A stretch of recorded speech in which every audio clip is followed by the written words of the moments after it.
You know that feeling, right? You've made a decision under a ton of pressure, and later you just think, what was I thinking?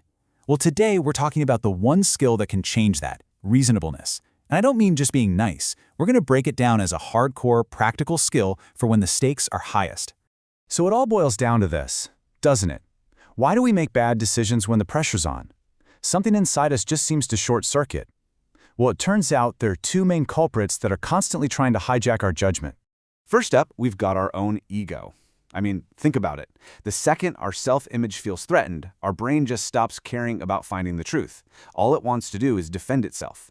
And the second hijacker? Oh yeah, it's fear. Fear is a master illusionist.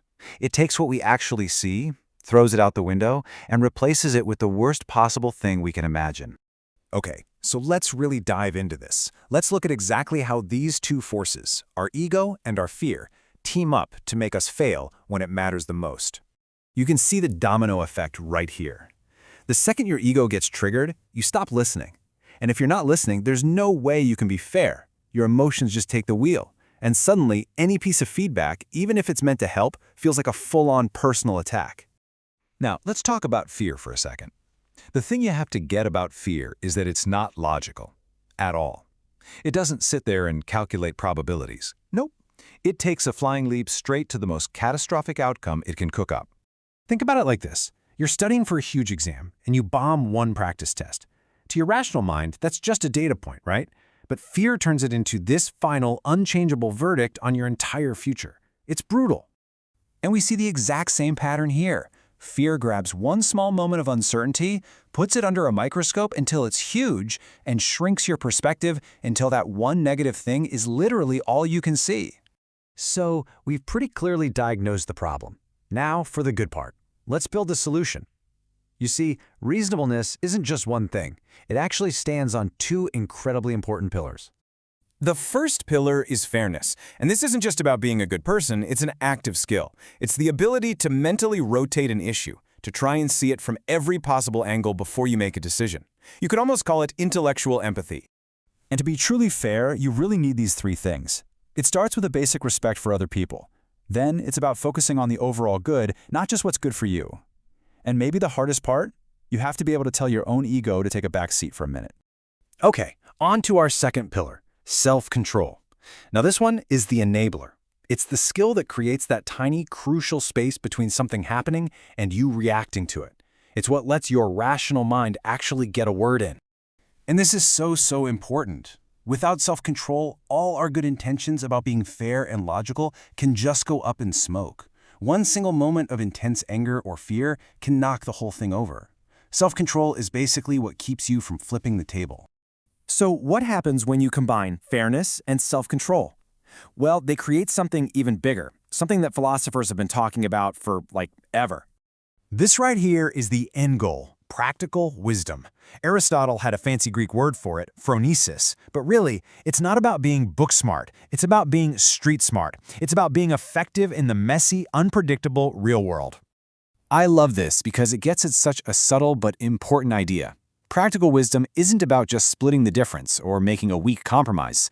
No, it's about finding the most effective path forward, because it understands that extreme solutions, whether they're too reckless or too rigid, almost never work in real life.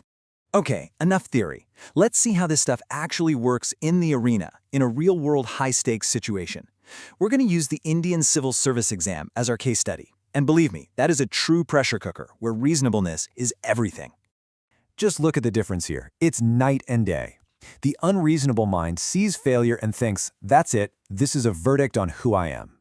But the reasonable mind, it sees the exact same failure and thinks, okay, this is feedback. This is just data I can learn from.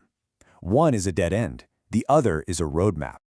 Okay, so let's get super practical. Here's the best part about all this. Reasonableness is not some gift you're born with. It's a muscle. And like any muscle, you can train it with some simple daily exercises. And here are two exercises that are incredibly powerful. The first one helps you reshape your thoughts as they're happening, and the second one helps you build this amazing self-correction loop over time. Seriously, the words we use literally program how we think. So when you catch yourself using an absolute word like never or ruined, just pause. and consciously replace it with something more flexible and realistic. It sounds so small, but this little shift can make a massive difference in your judgment. So far, we've been talking about this as a personal skill, right? But what if I told you that this exact same principle is the foundation of law and of a just society? This one sentence says it all. The entire philosophy of a balanced, democratic government is built on rejecting absolutes, just like a reasonable person does. And you can see it woven into the very fabric of the law, from balancing freedom of speech with public safety, to ensuring equality, to demanding that government actions are proportionate and not over the top. The core principle is always reasonableness. It's the bridge that connects our individual freedom with our collective order. So, in the end, we have to turn the question back to you. Because becoming an effective person, or a good leader, or even a fair citizen, it's not really about having all the right answers. It's about having the right process. So in a world that's just filled with pressure and imperfect choices, what's the quality of your judgment?